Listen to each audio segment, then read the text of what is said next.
খুলনা সহ দক্ষিণাঞ্চলের মানুষের আজ এক আনন্দের দিন, আজ এক উচ্ছ্বাসের দিন। খুলনা থেকে রেলপথে রাজধানীতে যেতে যে দীর্ঘ সময় লাগতো সেটির অবসান হয়েছে আজ।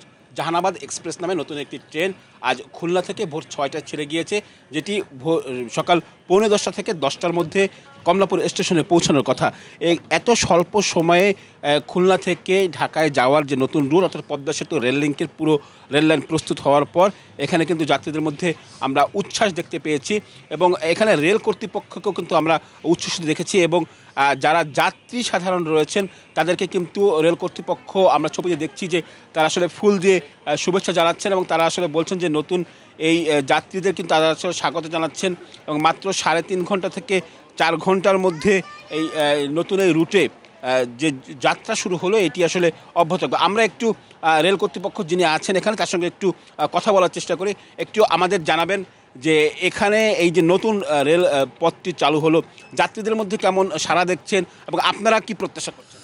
যাত্রীদের মধ্যে যথেষ্ট ইতিবাচক সাড়া আছে এবং আমরা প্রত্যাশা করছি আমরা ট্রেনটিকে সম্পূর্ণরূপে অকুপাইড পাবো যাত্রী দ্বারা। যাত্রীদের চাহিদা অনেকটাই পূরণ হবে এবং তাদের চাহিদা এতটাই বেশি যে ভবিষ্যতে আরও এখানে একইভাবে ট্রেন চালানোর প্রয়োজন হবে। আমরা সেই জিনিসটি মাথায় রেখে আমাদের 200 ব্রডগেজ কোচ ইন্ডিয়া থেকে আসলে আমাদের এদিকে প্ল্যানিং আছে এদিকে আরও যাত্রীর ডিমান্ডের আলোকে কোচের সংখ্যা বাড়িয়ে ট্রেনের সংখ্যা বাড়িয়ে দেওয়া। একই সঙ্গে এইটির মাধ্যমে কি এই অঞ্চলের অর্থনৈতিক সম্ভাবনা বাড়বে বলে মনে করছেন কিনা? নিঃসন্দেহে, যেখানে আপনার সবাই তো আমরা ঢাকামুখী, যেহেতু আমাদের রাজধানী ঢাকা, আমাদের ঢাকামুখী হওয়ার কারণে আমাদের ঢাকা যেতে হয় অনেক বেশি প্যাসেঞ্জারদের। তারা আগে যেখানে 7.5 থেকে 8.5 ঘন্টা সময় লাগতো ঢাকা যেতে, এখন তারা 3.5 ঘন্টায় পৌঁছাবেন। ফলে তাদের যে সময় সাশ্রয় হবে, তারা যে যাত্রী চাহিদার সাথে সঙ্গতিপূর্ণ সময় পাবে, এটাতে তারা অনেকটাই রেলমুখী হবে। এবং রেল তো আপনি জানেন এটা পরিবেশ বান্ধব এবং যাত্রী বান্ধব এবং সব কিছু মিলে রেল একটা মানে বাহন, যার কারণে আমার কাছে মনে হচ্ছে এটি অত্যন্ত আর্থসামাজিক প্রেক্ষাপটে ভূমিকা রাখবে। ধন্যবাদ। দর্শক, আপনারা শুনছিলেন যে এখানকার রেল কর্তৃপক্ষ তারাও কিন্তু আসলে প্রত্যাশা করছেন যে এই যে রেলপথের যে যাত্রী সাধারণের যে উচ্ছ্বাস সেই সঙ্গে আসলে তারাও উচ্ছ্বসিত। আমরা একটু যাত্রীদের সঙ্গেও একটু কথা বলার চেষ্টা করব, জানার চেষ্টা করব তাদের আসলে মতামতকে। আমি একটু বলে রাখি এখানে কিন্তু 6টি খুলনা থেকে ঢাকায় যাওয়ার পথে 6টি স্টেশনে এই ট্রেনটি যাত্রা বিরতি করবে। আমরা একটু যাত্রীদের সঙ্গে কথা বলার চেষ্টা করি। একটু আপনার কাছে জানতে চাই যে এই যে নতুন রুটের যাত্রা কেমন লাগছে একটু যদি বলতেন। ধন্যবাদ সময় টিভিকে।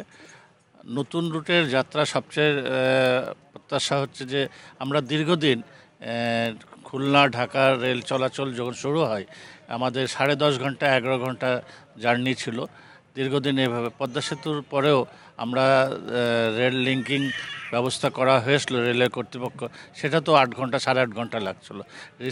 আজকে যে নতুন যুগের একটা দিক উন্মোচন হলো, মাত্র 4.25 ঘন্টায় ট্রেনটা খুলনা থেকে কমলাপুরে যে পৌঁছবে। আশা করতেছি এটা আমাদের দক্ষিণাঞ্চলের লোকের ব্যবসা বাণিজ্য এবং কাজকর্মের মধ্যে অনেক গতি বৃদ্ধি হবে। কারণ হচ্ছে যে আমাদের ঢাকা শহর একটা 22 শহর, এটা ট্রেনের টাইমিংটা এমনভাবে করেছে অফিস টাইমিংয়ের সাথে এটা ম্যাচিং করেছে। সকাল 6টায় রওনা দিলে আমরা 10টার মধ্যে ঢাকায় পৌঁছতে পারলে ঢাকার অফিস ধরতে পারবো, অফিস করে কাজ করে আবার রাত্রে আমরা বাড়ি ফিরে আসতে পারবো। এটা বিরাট একটা দিক উন্মোচন হচ্ছে। ধন্যবাদ। আমরা একটু জানিয়ে রাখি খুলনা থেকে ঢাকায় যাওয়ার পথে নওয়াপাড়া রেল স্টেশন, এরপরে কিন্তু সিঙ্গিয়া, এরপরে কিন্তু নড়াইল, এরপরে লোহাগড়া, এরপর কাশিয়ানি সহ কাশিয়ানির পরে ভাঙা, এরপরে কিন্তু পদ্মা সেতু পার হয়ে কমলাপুর স্টেশনে পৌঁছানোর কথা। যাত্রী সাধারণের কথা বলছিল তারা কিন্তু আসলে উচ্ছ্বসিত। আমরা আরও একজন যাত্রীর সঙ্গে একটু কথা বলতে চাই, তাদের আসলে অনুভূতি আমরা জানছিলাম। একটু যদি আপনি বলতেন যে কোথা থেকে উঠেছেন, কোথা যাচ্ছেন, এই যে স্বল্প সময়ে যাবেন এটি এসে কেমন লাগছে? আসসালামু আলাইকুম, আমি খুলনা থেকে উঠেছি, আমি ঢাকা যাচ্ছি আমার বাবার বাড়ি বেড়াতে। বাচ্চার এক্সাম শেষ, খুব ভালো লাগছে। নতুন ট্রেন চালু হয়েছে আমাদের জন্য, এটা খুবই একটা ইতিবাচক দিক। আমরা আশা করি যে এইরকম সার্ভিস সবসময় থাকবে এবং আমরা এত অল্প সময়ে ঢাকা পৌঁছে যাব। ধন্যবাদ। দর্শক, আমরা শুনছিলাম সাধারণ মানুষের কথা। তারা আসলে উচ্ছ্বসিত। তারা আসলে বলছেন যে এই যে যাত্রা শুরু হয়েছে এটি যেন আসলে সংখ্যা, অর্থাৎ ট্রেনের সংখ্যা, অর্থাৎ যাত্রীদের যে চাহিদা সেই চাহিদার সঙ্গে পাল্লা দিয়ে এই সংখ্যা যেন বাড়ে। আমরা আরও একজন যাত্রীর সঙ্গে একটু কথা বলতে চাই। একটু আপনার কাছে জানতে চাই কোথা থেকে উঠেছেন, কেমন লাগছে এবং আপনাদের আসলে প্রত্যাশা কী? ধন্যবাদ আপনাকে। আমরা বঞ্চিত দক্ষিণাঞ্চলের জনগণের জন্য এটা একটা আশীর্বাদ। তবে এই পদ্মা প্রকল্পে 100টা কোচ কেনা হয়েছে। এই কোচগুলো এই পদ্মা প্রকল্প ছাড়া অন্য অন্য আন্তঃনগর সংযুক্ত করা হচ্ছে। আমাদের অনুরোধ থাকবে এই প্রকল্পের জন্য যে কোচগুলো কেনা হয়েছে, যে ইঞ্জিনগুলো কেনা হয়েছে, সেগুলো এই লাইনে চালানো হোক। এবং আমাদের যে চিত্রা এবং সুন্দরবন এই দুটো ট্রেনকে আমাদের এই লাইনে চালালে খুলনাবাসী, নড়াইলবাসী সহ সকলেই অনেক উপকৃত হবে। ধন্যবাদ। দর্শক, আমরা আসলে সাধারণ মানুষের উচ্ছ্বাসের কথা শুনছিলাম।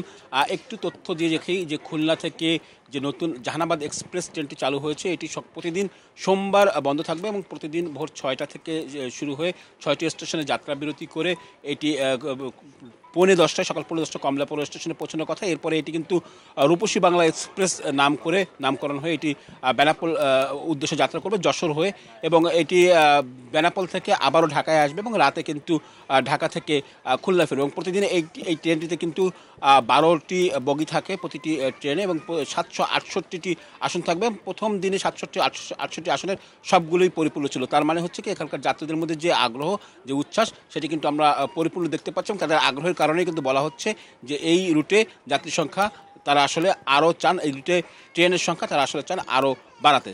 আব্দুল্লাহ আল মামুন রুবেল, সময় সংবাদ।